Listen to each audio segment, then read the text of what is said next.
Hello friends, welcome to my channel. మనం కథలోకి వెళ్ళిపోదాం.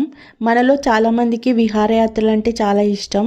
అలాగే మనం ఫ్రెండ్స్తో టూర్కి వెళ్ళాలంటే ఇంకా మనం ఎవరు చెప్పినా వినాం, చాలా ఎంజాయ్ చేస్తాం కదా. అలాగే నేను కూడా వీకెండ్లో మా ముగ్గురు ఫ్రెండ్స్తో కలిసి అరకు ట్రిప్కి వెళ్ళాను.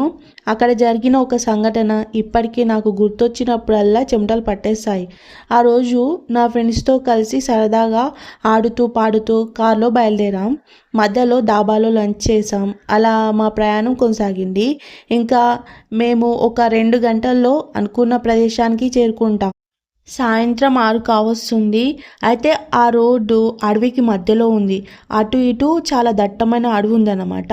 మేము అప్పటికి అనుకుంటూనే ఉన్నాం, ఈ అడవి చాలా భయంకరంగా ఉంది, తొందరగా వెళ్ళిపోవాలి అని. అప్పుడు వచ్చి పడింది ఒక పెద్ద చిక్కు. ఏంటంటే మా కార్ అడవి మధ్యలో ఆగిపోయింది. స్టార్ట్ అవ్వటం లేదు. చుట్టుపక్కల ఎవ్వరూ లేరు. ఎలా ఎలా అని అనుకుంటున్నాం. మా ఫ్రెండ్స్లో ఒకడు, అరే పోయి అడవి మధ్యలో ఇరుక్కుపోయాం, ఏ క్రూర మృగాల చేతిలో పడ్డామో అది ఈరోజు పండుగ చేసుకుంటుంది అన్నాడు. అప్పుడు నేను, అరే నీ నోరు తెరిస్తే అపశకనం మాటలే, మంచి మాటలు రావారా, ఈ నైట్కి ఇక్కడే కార్ లాక్ చేసుకొని పడుకుందాం అన్నాను.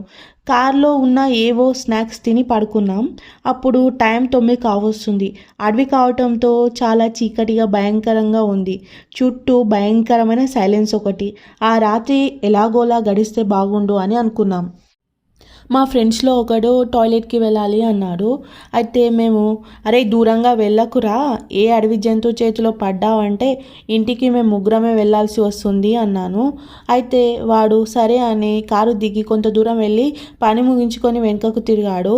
అలా తిరగగానే కొంత దూరం నుండి ఎవరో అమ్మాయి కంగారు పడుతూ పరిగెత్తుకుంటూ వస్తున్నట్లు కనిపిస్తుంది.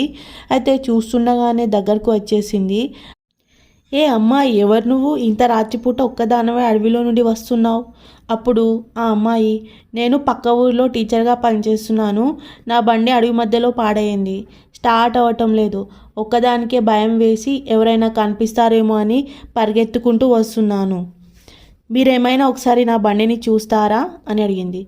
అయితే మా ఫ్రెండ్ మాత్రం, అమ్మాయి ఎవరో పాపం ఒక్కతే ఉంది ఒంటరిగా అనుకొని బండి దగ్గరికి వెళ్ళి చూస్తే ఏమైందో తెలుస్తుందేమో అని చెప్పేసి పద అన్నాడు. అయితే ఇద్దరు కలిసి బండి దగ్గరికి వెళ్ళారు. బండి దగ్గరికి వెళ్ళిన తర్వాత కొంత దూరంలో కారు ఉంది. ఆ అమ్మాయి నిలబడి ఉంది. ఏమైందో చూద్దామని బండి వైపుకు తిరిగి దానిని అటు ఇటు తిప్పుతూ చూస్తున్నాడు. అయితే అప్పటిదాకా బాగా మాట్లాడిన అమ్మాయి సడన్గా సైలెంట్ అయిపోయింది. ఇంకా మా ఫ్రెండ్, ఏంటండి ఇప్పటిదాకా బాగా మాట్లాడారు, ఒక్కసారిగా సైలెంట్ అయిపోయారు అని అటువైపు తిరిగి మెల్లగా చూశాడు. ఇంకా చూస్తే అదొక పెద్ద భయంకరమైన రూపం. పెద్ద పెద్ద కళ్ళు, పెద్ద పెద్ద పళ్ళు. ఎంత భయంకరంగా ఉందంటే కేక పెడదామన్నా నోట్లోంచి మాట రావటం లేదు. వణుకు స్టార్ట్ అయిపోయింది మా ఫ్రెండ్కి. ఇంత రాత్రిపూట అడవిలో ఏం చేస్తున్నావురా అని మా ఫ్రెండ్ బైక్కి రాబోతుంది. ఇంకా అక్కడి నుండి మా ఫ్రెండు బతుకు జీవుడా అంటూ ఒక్కటే పరుగు కారు వైపుకి. ఇంకా కాపాడండి కాపాడండి అంటూ కార్ దగ్గరికి ఎలాగోలా చేరుకున్నాడు. కారును బాదటంతో ఇంకా ఫ్రెండ్స్ అందరికీ మేల్కో వచ్చింది. అరే అరే దయ్యం దయ్యం అంటూ కారెక్కాడు. అయితే మేమందరం దయ్యమేంట్రా అని అటు ఇటు చూసాం, కానీ అక్కడ ఏం లేదు. అందులో ఒక ఫ్రెండ్, అరే చీకట్ల దూరం దూరం వెళ్ళొద్దన్నాం కదరా, ఎందుకు వెళ్ళావు అన్నాడు. అయితే మా ఫ్రెండ్ మాత్రం ఆ అమ్మాయి అంటున్నాడు. అయితే మేమందరం, ఇంత చీకట్లో అమ్మాయి ఏంట్రా, ఏమైంది నీకు, ఎలా మాట్లాడుతున్నావు అని అన్నామన్నమాట. తర్వాత కొద్దిగా వాటర్ ఇస్తే తాగేసి ఇంకా జరిగిందంతా మెల్లగా చెప్పాడు.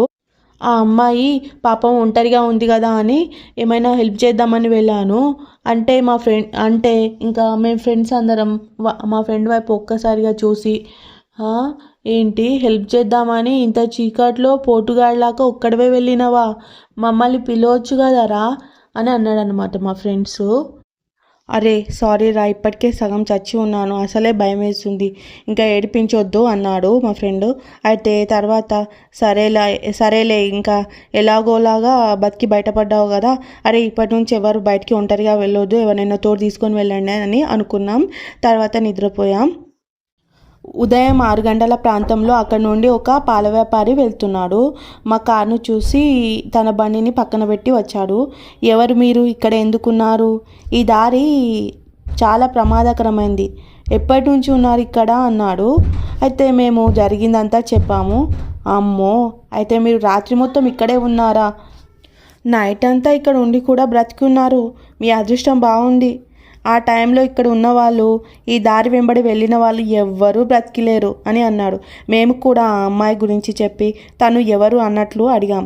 ఆమె పక్క ఊరిలో టీచర్గా పనిచేసేది అని. అయితే ఒకరోజు రాత్రిపూట లేట్ అవ్వటంతో అడవి మార్గం గుండా వస్తున్నప్పుడు ఆమె బండి పాడైంది. అయితే సహాయం కోసం చూస్తున్నప్పుడు ఆమెని ఎవరో దొంగల ముఠ ఆ అమ్మాయిని క్రూరంగా చంపారు. అప్పటి నుండి తన ఆత్మ ఇక్కడే తిరుగుతుందని చాలామంది దానివల్ల చనిపోయారని ఇక్కడ ప్రచారం జరుగుతుంది. ఎవరో తెలియని వారు తప్ప చుట్టుపక్కల ఊర్లో వారు ఆ సమయం వరకు అన్ని పనులు ముగించుకొని ఇళ్ళకి చేరుకుంటారు అని చెప్పి, సరే మీ కారు బాగు చేయించుకోవడానికి నేను సహాయం చేస్తాను, బాగు చేయించుకొని వెంటనే ఇక్కడ నుండి వెళ్ళిపోండి అన్నాడు. మేము ఆయన చెప్పిందంతా విని షాక్లో ఉండిపోయాం. ఇంకా వెంటనే అతని సహాయంతో కారు బాగు చేయించుకొని అక్కడ నుండి వెళ్ళిపోయాం. ఇది జరిగి చాలా కాలం అయినా ఆ విషయం గుర్తొస్తే మాత్రం చెమటలు పట్టేస్తాయి. కథ నచ్చితే ప్లీజ్ లైక్ చేయండి, సబ్స్క్రైబ్ చేసుకోండి. Thanks for watching.